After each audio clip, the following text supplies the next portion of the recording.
güzel etmişsən qədəmlərinlə.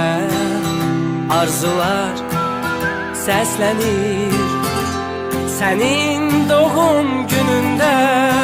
Sən güləndə, sevinəndə uzaq durur həyatdan qəm-kədər.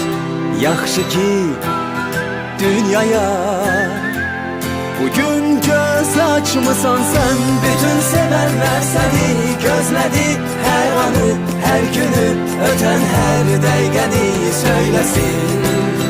Ad günün mübarək, hər yaşa sevincinə qədəm at. Ürəyi səninlədir, doğmaların, dostların, yaxınların, sevənlərin təbrik eyləyir səni. Ad günün mübarək, hər yaşa sevincinə